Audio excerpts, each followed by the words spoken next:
الناس اللي ما عندهاش ولا كيس حلواني ولا مكنه. النهارده هعمل لكم عجينه بيدي فور مظبوطه هتمشي معاكي في 3 حاجات. لو عندك كيس هتلاقيها ماشيه معاكي كويس جدا، عندك مكنه مظبوطه، عندك قرطاس او قمع زي اللي احنا بنشتغل بيه ده هتلاقيها زي الفل معاكي. كل سنه وانتم طيبين. حلويات او مخبوزات العيد قربنا خلاص نخلصها اهو، فاضلش بس غير ان انا انزل لكم الكوكيز، ويعني ممكن الحق وممكن ما نلحقش ونكون دخلنا على تجهيزات العيد. صلوا على النبي عليه افضل الصلاه والسلام، وتعالوا نشوف المقادير بتاعتنا المظبوطه جدا للبيدي فور. اول حاجه انا هستخدم سمنه زبده ما سيحتهاش مع زبده فرن، يعني عشان انتوا بتقولوا لي في التعليقات انت مستخدمه نوع الزبده ايه.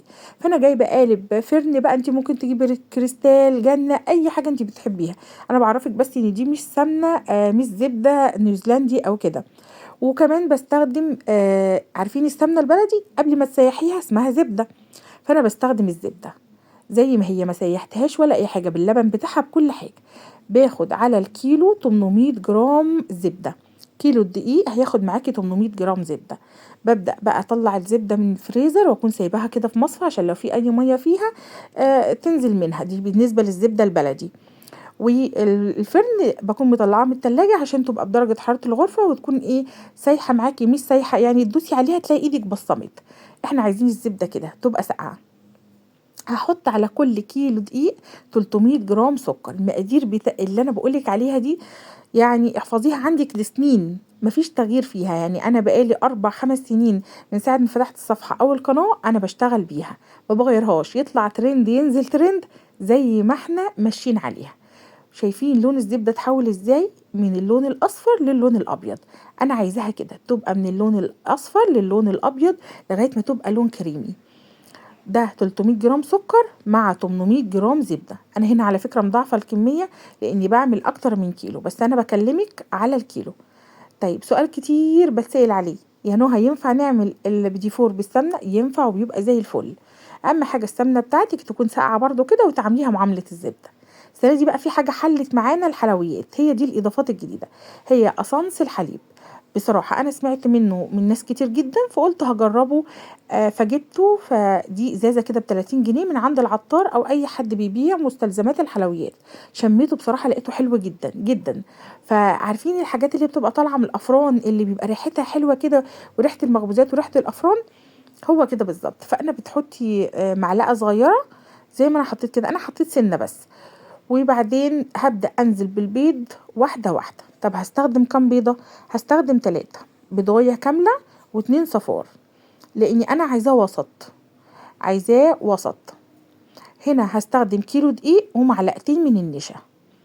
ببدأ الأول أنزل بالبيض يا جماعة واحدة واحدة ويدوب، يعني واحدة بيضاية وادوبها، بيضاية وادوبها، وهكذا.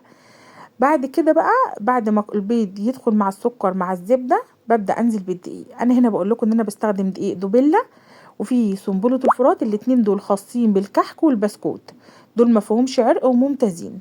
سعرهم بيتراوح ما بين مثلا 35 لغاية مثلا 40 45 في أماكن معينة وفي ماركتات معينة، عشان محدش يقول انت بتقولي سعر مش موجود في السوق. أنا عن نفسي جايباه من الماركت ب35 جنيه. طيب حطيت مع ايه مع الدقيق؟ حطيت ربع معلقة بيكنج باودر بس هي ما بانتش، ورشة ملح. وكمان حطيت اللي انا وريته لكم دوت اللي هو النشا، معلقتين النشا لكيلو الدقيق، معلقتين نشا بس. ومش بنعجن بقى، انا باخد المكونات كلها بايدي كده ادخلها ببعضها لغايه ما تلاقي الدقيق اختفى قدامك. كده انت ظبطتي عجينه البيدي فور. طيب لو انا عايزه استخدمها في الكيس وتبقى كريمي خالص معايا نهى وما تضايقنيش، يعني ما اضغطش بايدي كده عليها، يبقى انا هشيل معلقتين من الدقيق من الكيلو. هتلاقيها كده العجينه بتلزق، يعني هتاخديها حتى بمعلقه او حاجه عشان تحطيها في القمع اللي انت هتشتغلي بيه او في القرطاس اللي انت هتشتغلي بيه. هي دي العجينه اللي بتتعمل بالقرطاس او بكيس الحلواني. عايزاها تقيله شويه يبقى احنا هنحط معلقتين الدقيق. تمام، انا قلت لك كل حاجه اهو، وهو سهل ما فيهوش اي حاجه، حتى مكوناته سهله. هنضرب السمنه او الزبده مع السكر مع البيض، دي مكونات لوحدها عملناها كريمي زي الكريم شانتيه كده. هنبدا ننزل عليها بمعلقتين النشا والدقيق، سنه بسيطه جدا من البيكنج باودر ورشه من الملح. 4 مكونات و4 مكونات وكده عملنا البيدي فور. شايفين سهل معايا ازاي؟ طب انا بستخدم القمع ليه؟ عشان حضرتك المكنه عندي باظت في نفس اليوم اللي انا عجنت فيه، وكيس الحلواني اتقطع. يعني انا اول ما ابتديت بالعجينه كنت عامله كيس، كنت عندي كيس حلواني بقاله يجي 3 سنين، فما شاء الله بضغط عليه راح فاتح من الجنب. فطبعا الحاجات دي كانت عندي استخدمتها لقيتها زي الفل. وعلى فكره انا مستخدماها السنه اللي فاتت. هي بتبقى، مش عايزه اقول هي متعبه، هي بس ايه، بياخد مني وقت شويه لكن بيتشكل في منتهى السهوله اهو. ودي اللي بالشوكولاته انا ما غمقتهاش قوي لان الكاكاو بتاعي كان فاتح سنه. طب عملت ايه في اللي بالشوكولاته؟ بعد ما عجنت العجينه كلها قسمتها نصين، نص حط نص زي ما هو اللون الابيض، ونص حطيت عليه معلقتين من الكاكاو، وحطيت معلقه او قطعه من الزبده عشان ما يبقاش ناشف اكتر عن الابيض. تمام. لو محتاجين اي سؤال اكتبولي في التعليقات وانا هرد عليكم في التعليقات على طول. انا عايزاكي تشوفي العجينه عامله ازاي، تحفه مظبوطه جدا. لو المكنه شغاله دلوقتي العجينه دي هتجري معاكي. ولو الكيس كمان شغال على فكره بتمشي معايا جدا في الكيس، بس بتحتاج منك مجهود شويه في ان انتي تدوسي على الكيس عشان تاخدي الشكل. فانا عشان ما ابذلش مجهود زي ما قلت لكم بنعمل ايه، هنشيل معلقتين من الدقيق ونسيب العجينه طريه او خفيفه خالص، ساعتها هتلاقيها مشيت معاكي في الكيس زي الرهوان. يا رب تكون الوصفة سهلة وبسيطة. هنطلع احلى بديفور. وهقول لكم كمان بالمرة دلوقتي على شوية حاجات انا استخدمتها في التزيين وكده. لما باجي الزق البيديفور بتاعي بلزقه بمربى تكون كريمي. لو انتي بتحبيه بالمربى، يعني ايه كريمي؟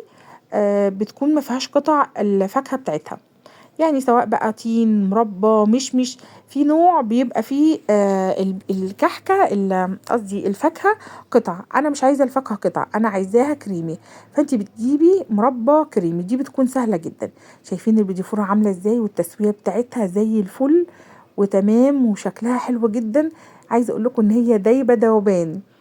فزي ما قلت لكم احنا هنشتغل بمعيار بيضة كاملة وصفارين بيض عشان ناخد النتيجة الحلوة دي. طيب ايه الحاجات اللي انتي استخدمتيها نوع طلعت معاكي حلوة في التزيين؟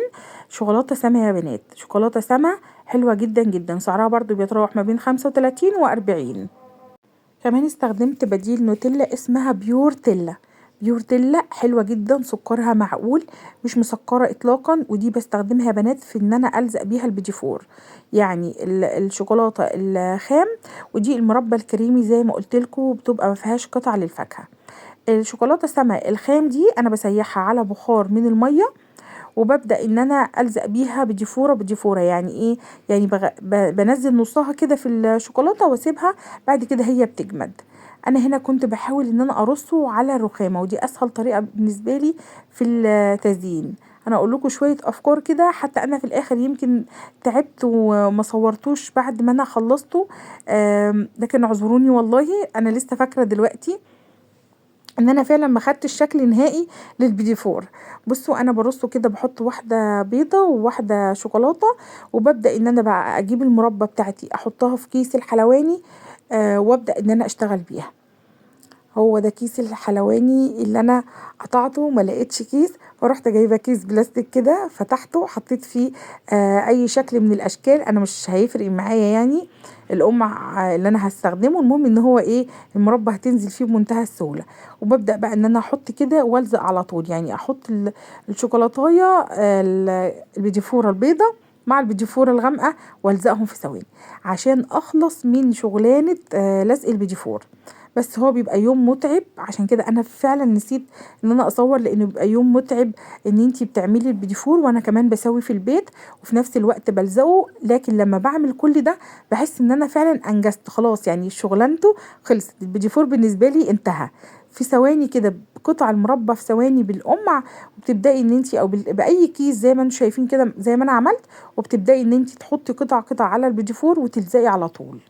حتى الشوكولاتة زي ما قلت لكم برضو اللي هي بيور تيلا دي، هي شبه او بديل للنوتيلا، وسعرها مناسب جدا ورخيص جدا، مش غالية خالص. لو عايزين تعرفوا اسعار حاجة اي حاجة اكتبوا لي في التعليقات تحت. وببدأ ان انا احط قطعة من الشوكولاتة برضو بالقمع، او حطيت الشوكولاتة في كيس وببدأ ان انا الزقهم. بتلزق يا جماعة وبتنشف وبتبقى زي الفل، انا عاملاها ومفيش اي فرق بصراحة. اما بقى الشوكولاتة الخام، انا بوريكم ان الشوكولاتة اهي في الكيس وان انا بلزقها. الشوكولاتة الخام بسيحها ازاي، انا بحطها في طاسة صغيرة كده، وتحتيها أي حلة فيها بخار مَيّة، وبابدأ بقى هي بتسيح، مجرد باكون مقطعاها بس كده قطع صغيرة وهي بتسيح معايا. هاخد بقى الوش كده بتاعة البيدي فورة واطلعها على طول واسيبها على جنب تنشف.